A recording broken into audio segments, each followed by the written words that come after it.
Hi guys. Hi. Thank you for coming today. How are you? Good, Thanks thank for having you. us. Doing well. Okay, good. So I want you to each tell me your name and where are you originally from? So I'm Lenzea and I come from New York and my family's from Puerto Rico. Okay, My name is Je'he Ulrich and I'm from Germany. okay. And how can you describe your childhood? 3 or 2 words, that's it. Hmm. Hard to summarize. Do you have something? Lonely, Mhm. um, sad, and full of fantasy. I would say for me, my childhood, I would characterize um, as definitely family. Um, uh, Wanting to escape a lot. And yeah, if yeah, nature also was a bigger part of my childhood. Amazing. And you each maybe have like a motto that leads you on, even from the childhood, from home, something that you go with it for a long time. Can you think about something?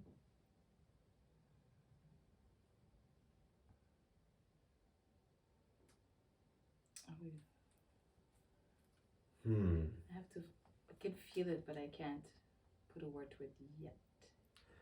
Yeah, for me the same.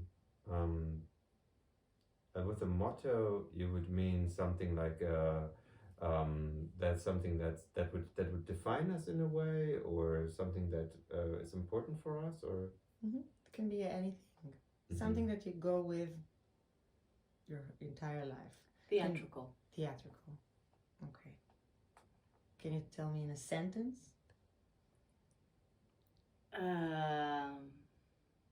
It felt like my life was full of theatrical adventure, both positive and negative. Thank you. My motto would be the wounded healer, because I took the role as a healer already in the family, which probably I had a predisposition for. It wasn't always healthy, however. With healer, I mean, trying to harmonize the atmosphere around me. But in a way, yeah, I took that with me into my path as a therapist. So yeah. Okay.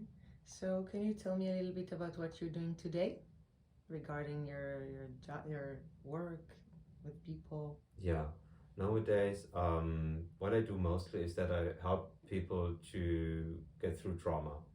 So it's psychotherapeutic work, and I've developed into that actually coming from the first path I chose was a massage therapist. Then I worked with different bodywork um, approaches, and then I became a naturopath, and then I worked with traditional Chinese medicine, acupuncture, and herbs and things like that. And then in 2012 and 2013, I built my background with psychological counseling, hypnotherapy, and trauma therapeutic methods. And so it took me a long time to actually start actually working in this field of trauma therapy. It's really come into my life as a base just in the last 2 years or so. So yeah, that's because it's very much also been my personal journey of where I feel comfortable and love this work now. For me, I work with movement and dance as a form of for self healing. I am also a craniosacral therapist, and this integrated more and more to my understanding of intuitive movement and flow. And I brought back my creative love for music slowly. I was a multimedia performance artist, and now I am gonna begin again with being an ecstatic dance host, and I also do sound baths. So there's all this creative background intermixed with holistic work. And I also sometimes do holistic performances, also as a director. And yeah, so it's all about movement, movement of the voice, movement of the body, movement of the emotions. Okay, and Je'he told that he was starting from his job at his family, that he was like the healer. Yeah. And where did you start it with everything? Oh, I would say psychologically really messed up. Mm-hmm. And I was an artist, a starving artist, and I always felt unsuccessful. And so I was always creating projects, but I was not becoming a very famous artist. So I went into deep depression, and I was already doing therapy for like 3 years. And then I came to a point where I understood everything, but nothing was changing. So then I went one day to my therapist, and he said, so what's up now? And I said, I need something more intense because I'm not changing. I understand everything. And he was like, good, good. And then I did a 5-week intensive group therapy. And there's when I discovered movement and dance. I wanted to be a dancer, and I was really disappointed about it. And so I decided right after the therapy to begin a class called Emotional Body Movement. So I guess it's like the need to understand and change and heal, and that, of course, that whole that 5-week intensive therapy drove me to become a holistic therapist. And so I went from being a artist to become a therapist. Mm-hmm. Okay, thank you. And I want to talk to you a little bit about self-healing. When is the first time you participate or experience something regarding to self-healing? Good question, because self-healing itself is such a hard thing to define, I find, I started to become intensely spiritual in my late teenage years, where I was seeking love and light. And that for me was very much the path of self-healing. Nowadays, I define self-healing very differently than back then, for example. So I would say for me now, there's much more. It's much less of the spiritual ideas and concepts about it, more than actually. I find a lot of self-healing now in just being real, and the whole authentic approach. For me, my healing has been.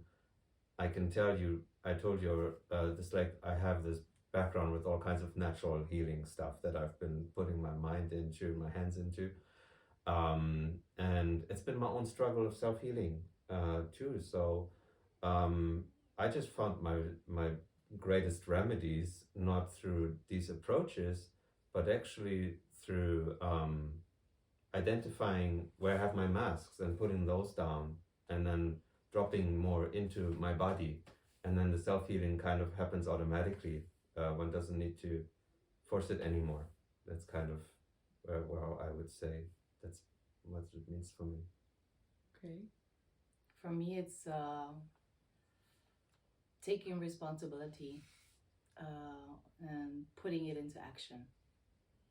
And that was really, actually, really when I, as I said before, when I went to this group therapy, that I came out and I wanted to dance.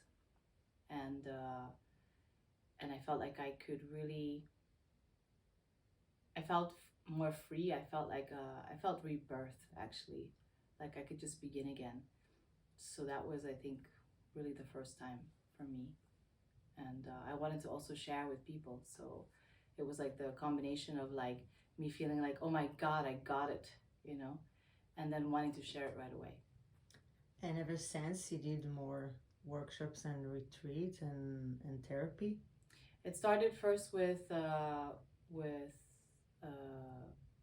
just giving classes, and then I met Je'he, and we decided to open up a holistic center in Germany. And then from there, I decided what I wanted to study, and then I became a yoga teacher, and I became a craniopsychotherapist, and I was also a massage therapist, and I did all these also rituals for beautification and love, and I did rebirthing with water, and I just kept on, you know, just learning what I wanted to learn and integrating it somehow. And depending on the people who came to me, it was depending on what I would do with them. Yeah. Mm-hmm. Sounds good. Yeah. And what was, if you can tell me in very short, your strongest and intensive experience from not something that you, that like something that you were part of, like a workshop or very intensive that changed you? Wow, There yeah. were many. Yeah. It wasn't just one. Yeah.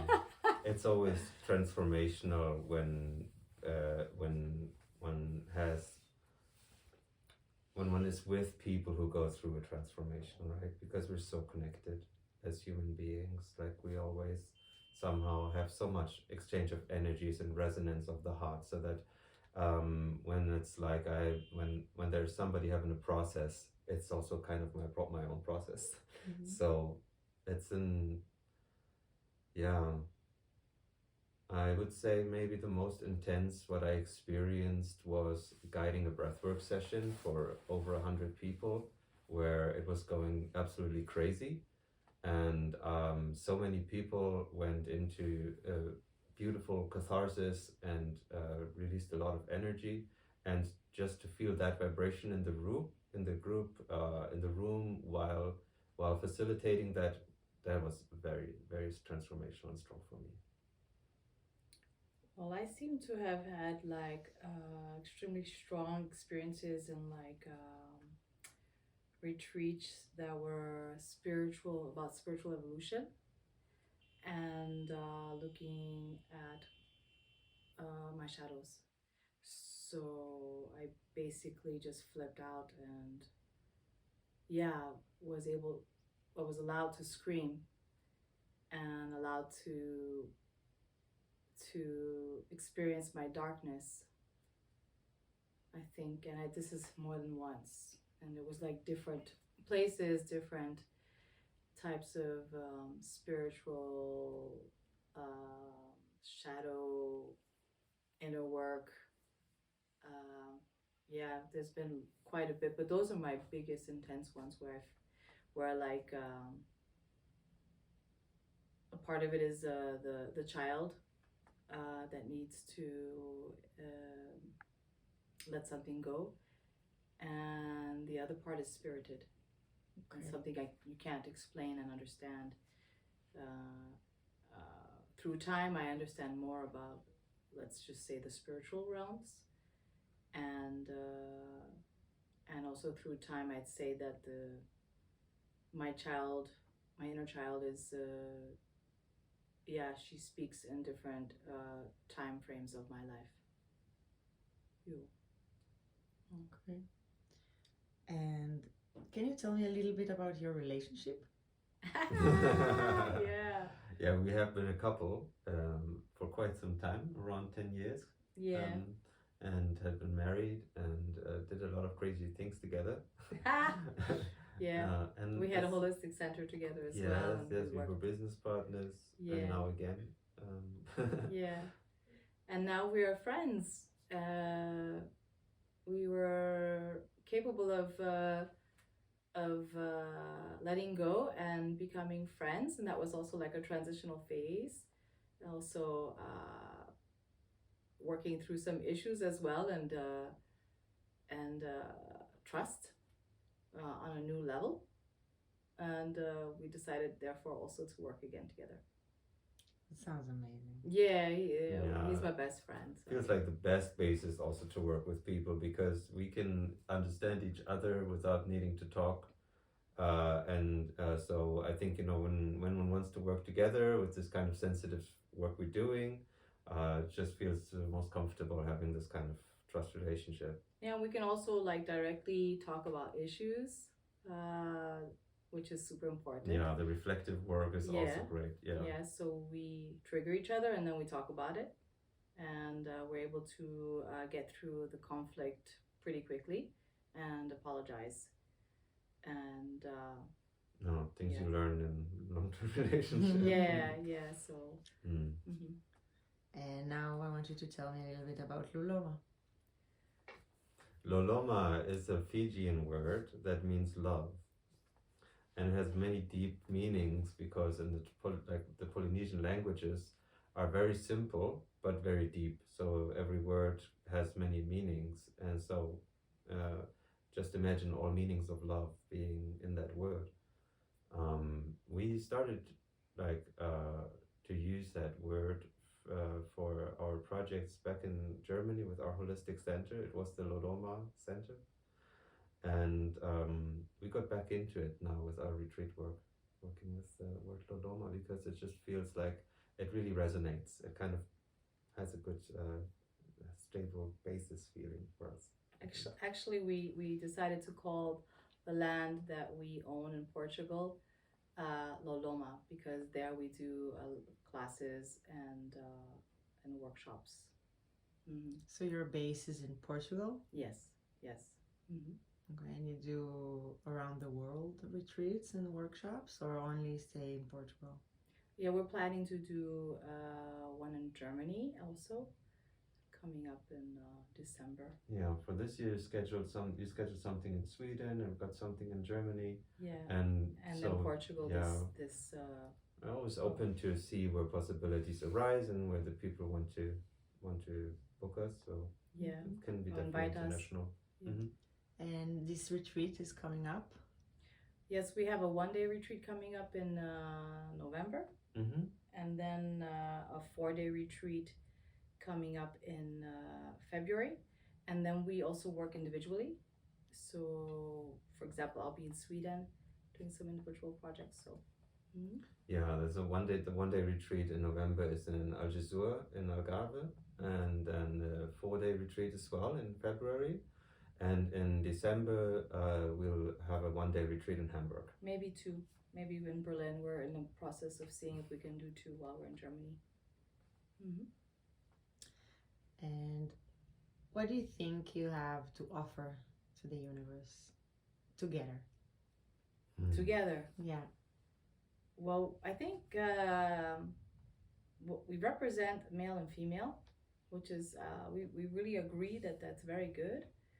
To be male and female, and also to be two that can help, we can help each other also to reflect one another, because we really believe in allowing ourselves also to be triggered. So if one of us goes into a trigger, then the other one can take over, and the other one allows him or herself to go into the trigger, get herself together, which is a very good, I would say, example for everybody else to show that it's okay to be going into a trigger and to share that and express it. So I think this is actually a very smart idea. And the other thing is not to turn into some like guru or arrogant, because we can then, I think it helps, yeah, because one has to, of course, like continually with this work,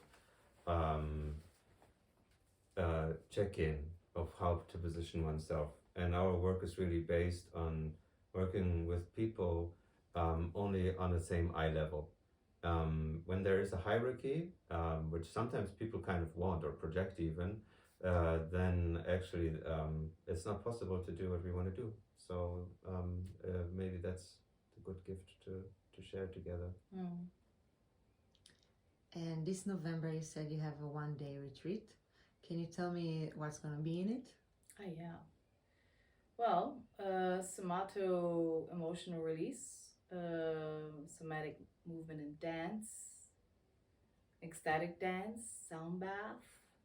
We'll do authentic relating games, which are helpful to identify where we sometimes fake things or how we are uncomfortable with certain situations, or it kind of brings us into a space of possibilities for processing in a light and fun and caring way.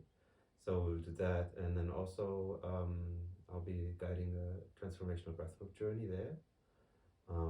It will be like basically the whole thing of not everything, but the most important aspects of our work, all kind of compressed into a day, where people get an idea of how we work if they are interested in maybe booking a larger retreat, and also where we think like in that combination of how we're planning it, it can really be a good reset for everybody who participates, who needs to let something go or wants to get more in touch with something on a deeper level. Yeah. And one last question. Do you have anything that you want to say that I didn't ask, or? I feel so fulfilled with the interview. Yeah, it was a really good interview. Thank you so much. Thank you for sharing. Thank you for helping us out with this interview to share about ourselves and our work. Appreciate it so much. You're more than welcome.